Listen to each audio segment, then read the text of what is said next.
Until now, there's no blockchain platform that is actually capable of delivering the required performance, and we're trying to change that with EOS.io.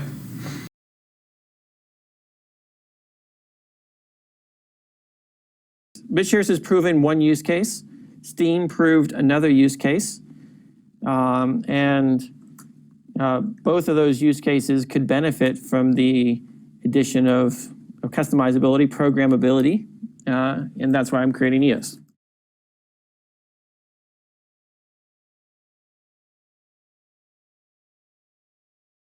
I started looking to question everything in my life to find the truth in everything. And that started me down the rabbit hole of free markets and Austrian economics and Ron Paul and all that. I realized through that journey that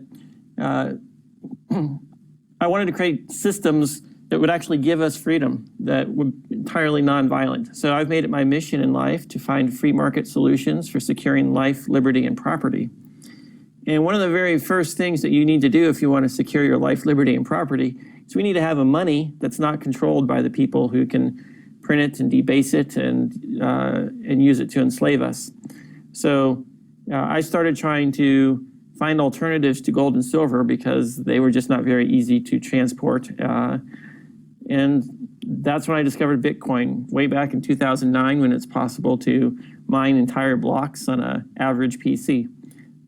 So I've been in the space for a really long time. In 2013, shortly after Mt. Gox had their US bank accounts seized by the US government, I realized that all the exchanges were a vulnerability in the crypto space, and that there was a very real possibility that the governments could shut down the exchanges, and then that cuts off the flow of money in and out of cryptocurrency.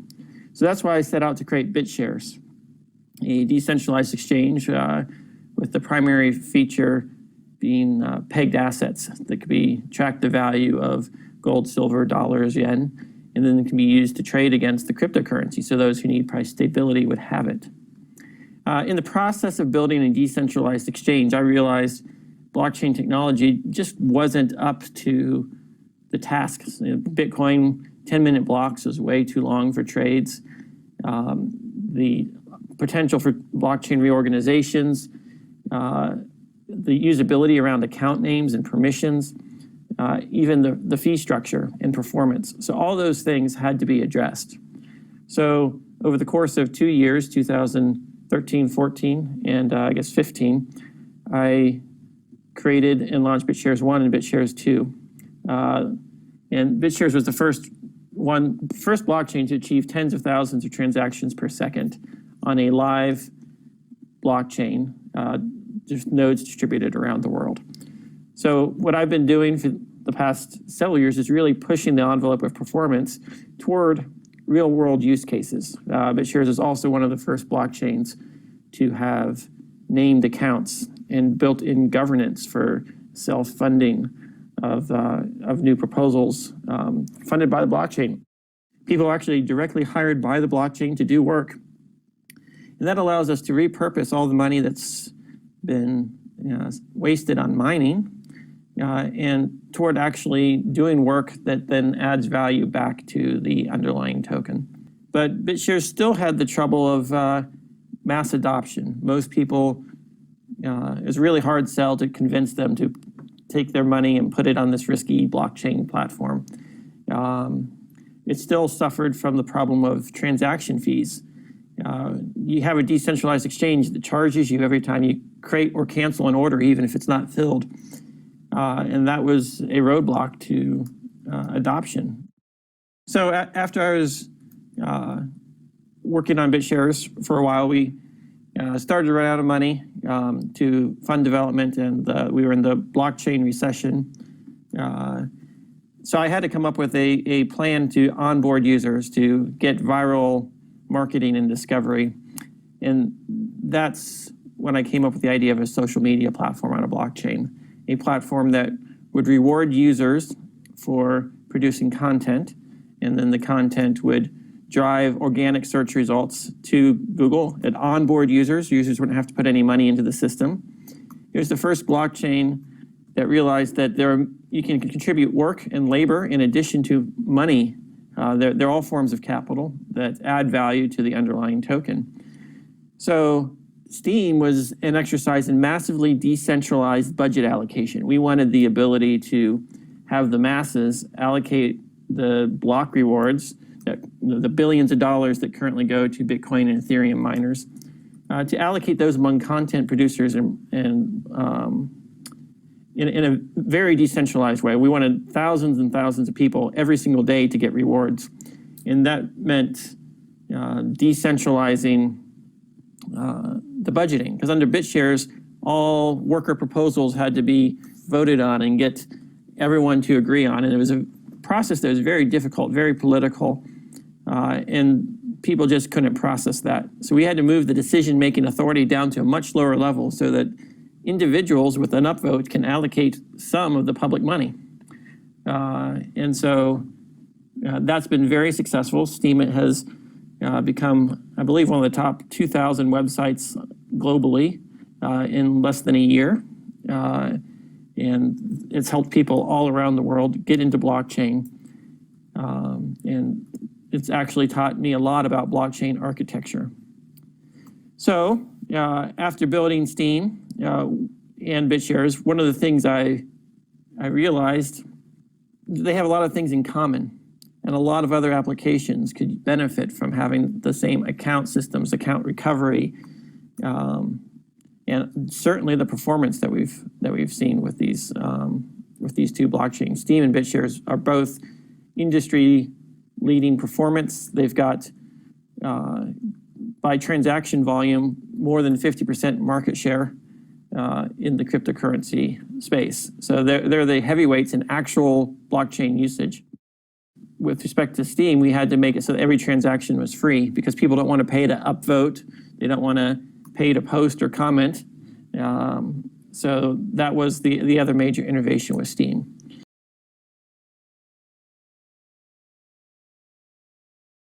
The community of people out there likes things the way they are. So just like Bitcoin forked into Bitcoin Cash and Ethereum into Ethereum Classic, if you want to do major changes or architecture changes to the rules, like Steem took some risks with massive budgeting and inflation, that the BitShares community was based on deflationary model and didn't like it the few times.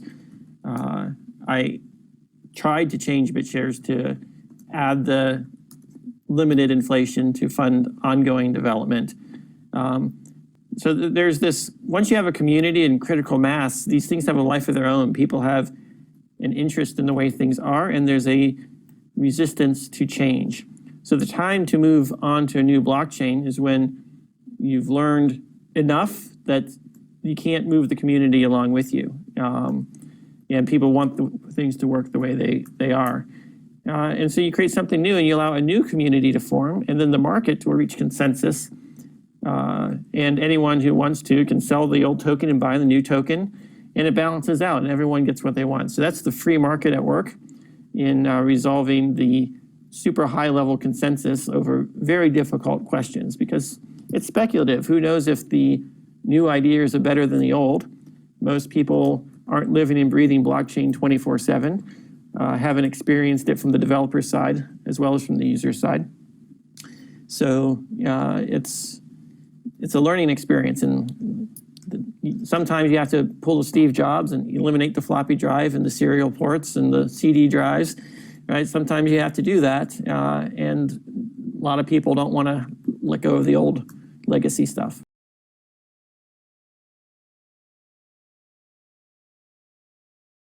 Yeah, it's running on its own. Since I left BitShares, it's only really gone up in price. So, and same thing for Steem. Since I left Steem, it's only gone up in price. So maybe it's a good thing when Satoshi left Bitcoin, it went up in price. So that's a sign of a mature, decentralized ecosystem that's no longer dependent on its founder. And when it comes to creating tokens, selling tokens, exchanging tokens, creating tokens that are legally compliant with Know Your Customer and restrictions on which assets they can trade against, BitShares is still unrivaled in the space. And now with the increased liquidity that you have on BitShares token and its higher valuations, technologically, I think BitShares is a better platform for doing these ICOs than Ethereum. BitShares is a better platform for doing these ICOs than Ethereum. It's just people don't know about it, and it's not as well integrated into the exchanges out there. But from a technology perspective, BitShares is handling throughputs 2 or 3 times higher than what Ethereum maxes out at every single day. Certainly a lot that you have to know in order to evaluate whether these things have long-term viability.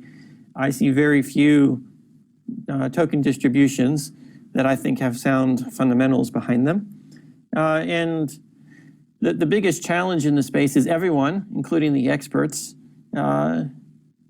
has a lot to learn. There's so many different disciplines involved, everything from economics to game theory to software engineering. And there's so many different philosophies in play to all these things. So I certainly believe that there is a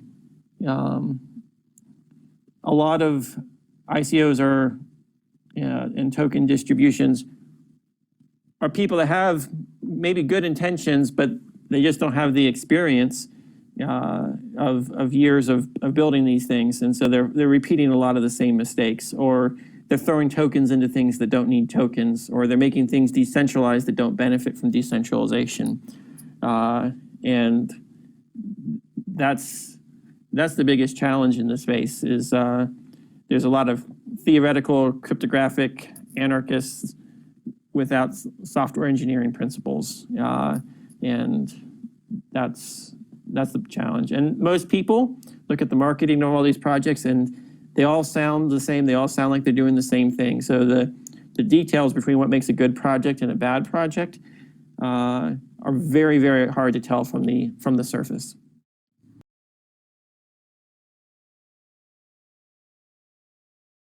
I've made long-term commitments to Block 1. A large part of moving on in the past was BitShares running out of money. That's unlikely to be an issue with EOS. EOS is something I'm building so that I can build future applications on it. It's designed to be extensible, programmable, and high performance. Building the communities is a lot of work. Starting over with new blockchains is not something I do lightly. I do it only when there are intractable problems with the underlying foundation. And EOS is built with so much experience from the past several projects. We've got such a great team working on it. My next projects will be built on EOS, not instead of EOS. Because I'm trying to create something. I want to eat my own dog food. I'm creating these products for myself. And as long as EOS can evolve with its constitution and its voting, and the EOS platform has this mission to be a platform that enables developers to build the apps they want to build, and to do so in a general purpose way. Whereas Steam had a very narrow focus on social media and its budgeting allocation strategy, EOS has a very, very broad focus. And it incorporates the philosophies that are compatible with long-term sustainable growth. So I don't foresee any need to move on from EOS because EOS can adapt to enable me to do whatever I need to do on top of it.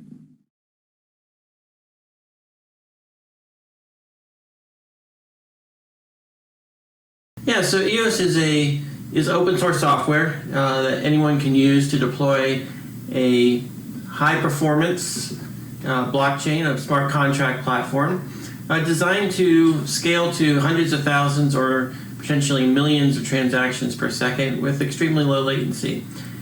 This is designed to make it so that people who want to build applications can make them fast, easy to use, and almost indistinguishable from their centralized competitors, because I don't believe that decentralized technologies will take off until they can compete, and they have to be better in every way than the centralized alternatives, because decentralization isn't a feature that most people care about. They care about the value that it provides. So up until now, there's no blockchain platform that is actually capable of delivering the required performance, and we're trying to change that with EOS.io.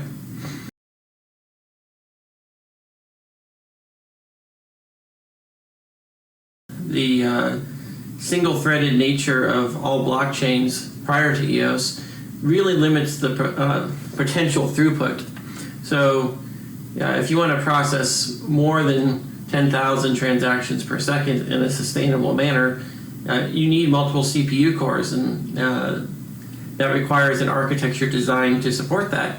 So that's the primary thing we're doing. The other thing we're doing different from everything else is we're building in decentralized governance with a constitution that really attempts to solve the problems with the adhocracy that we see in these other protocols. We attempt to maximize decentralization, whereas Ethereum is controlled by 2 mining pools and Bitcoin is controlled by 4 mining pools, where control is defined by 51% of the block production. EOS, like Steem and like BitShares, will have over 20 block producers, each of which has equal weight, which means it's controlled by 11 people. So that's more than twice as decentralized as Bitcoin and 5 times as decentralized as Ethereum, even while we're having the maximum possible performance.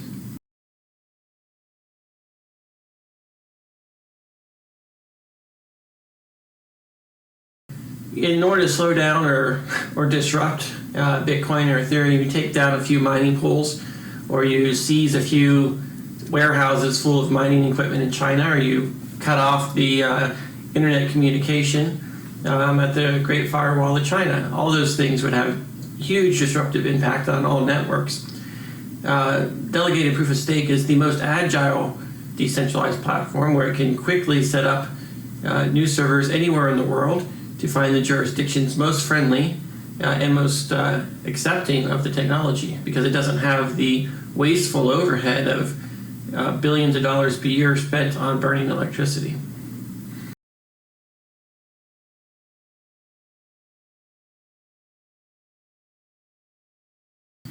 Proof of work is really delegated proof of work. So we could say we have 21 mining pools, and each pool is elected by stakeholders, of which there are thousands. And part of our distribution strategy is to maximize the number of people around the world and have as fair a distribution as possible.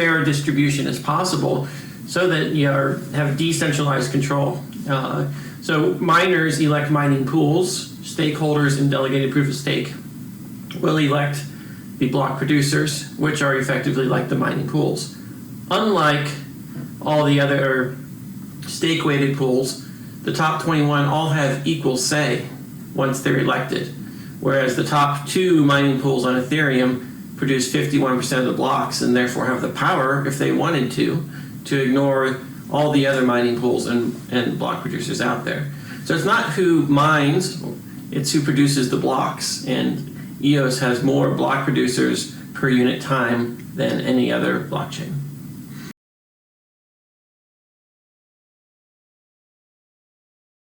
Any software engineer who attempts to build an app realizes that Ethereum is not up to the task. Even with all the hypothetical, theoretical performance improvements that Ethereum has in the future, they still haven't eliminated the fees or focused on the things that impact user experience. There's a whole aspect of all this, decentralized governance, lost password recovery, hacked account recovery. These are all features users care about. More people lose their money because they had lost their password than because they were hacked. And people won't trust decentralized systems until they can really be secure that the social network will protect them.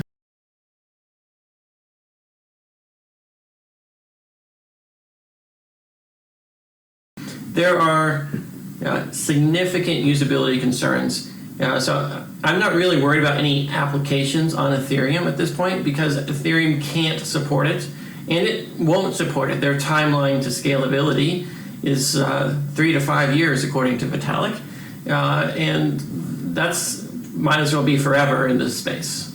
But I really want to talk about governance because that's something that the cryptocurrency community, we're very much like against government, but what we're really against is violent government, governments that depend upon threat of force and fraud to achieve a well-ordered society.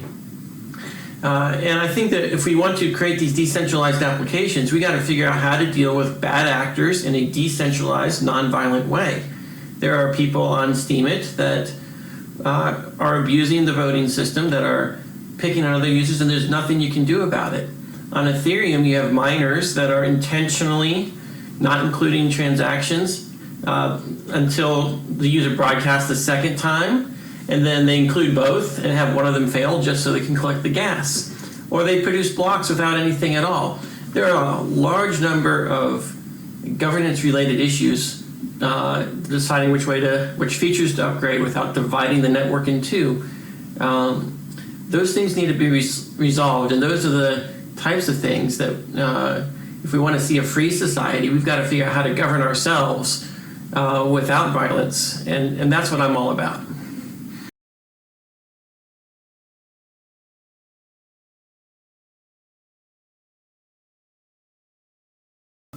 Our token distribution process is not the longest one ever. The reality is Bitcoin and Ethereum are the longest token distribution process. Each and every day, they require 10 times as much money as EOS does in order to sustain the price.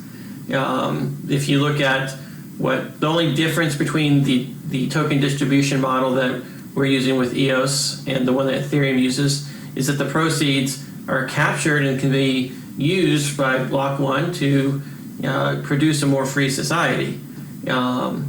But whereas the other alternatives, they burn all that capital in electricity to process maybe 10 transactions a second between Bitcoin and Ethereum combined.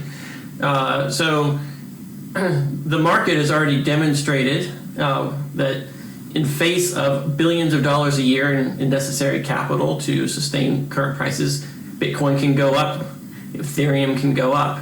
So it's really no different than any other cryptocurrency in terms of the rate at which tokens are entering the market, its impact on the price. It's mainly, I guess, psychological in nature.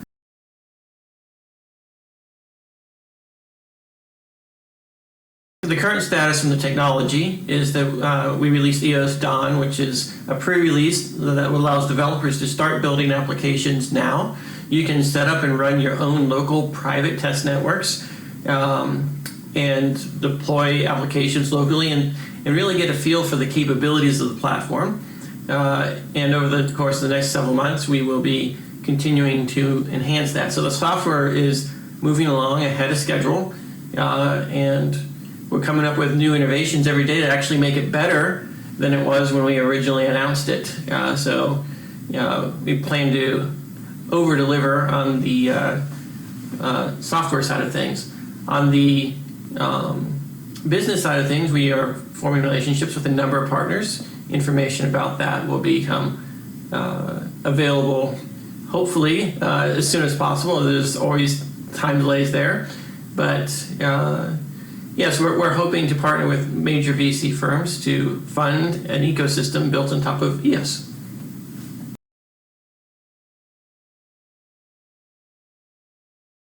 Every DPOS application, every proof of stake system needs an initial token distribution. There are many different ways of creating it. Now, there's lots of things that are being done for legal purposes. For example, Block 1 is producing free open source software. We will not run and operate any nodes with our own software. And so therefore we cannot promise or guarantee that the actual blockchain will ever be produced. However, there is going to be, if current projections hold, $1 billion of vested interest in seeing this distribution launched and created, and there's going to be huge financial incentive for entrepreneurs who don't have the same legal restrictions that we have to take the software, adopt it, deploy it, and start operating it with the distribution that we've created. Because what we're doing here is we're engineering decentralized social pressure and consensus, the Schelling point around the distribution that we've established. What we're doing here is we're engineering decentralized social pressure and consensus, the Schelling point around the distribution that we've established. So you don't have to trust us. You have to trust the market. And some people have a hard time trusting the market, but this process has been used before, both with BitShares and Steem. I did not produce the blocks. The blockchain was started by independent third parties. Well, there's a difference, legally speaking, between creating the software for the New York Stock Exchange and operating the New York Stock Exchange. And so we're staying on the creating side. We'll allow other people to do the operating side. And so that's where a lot of the confusion comes in as well. Is it going to happen? Well, if you believe in market incentives and alignment of interest, then yes, it will happen. But it won't happen because of any one person. It will happen because of a decentralized movement of people. And that's scary, but that's the future of decentralization. All the information is available on EOS.io. So you'll have to go there, prove you're not a US or Chinese citizen, and then the tutorials will be available for answering those questions. As far as how long you have, the token distribution goes on through June of next year, during which time you should register your tokens. All registering your token does is map your EOS public key to your Ethereum account so that we can, so that anyone in the world can generate a snapshot based on that. Development's moving ahead of schedule. We are producing new innovative ideas that we'll be releasing more white papers about in the months ahead. We've got a lot of exciting things coming on, but I can't talk about it all at this time.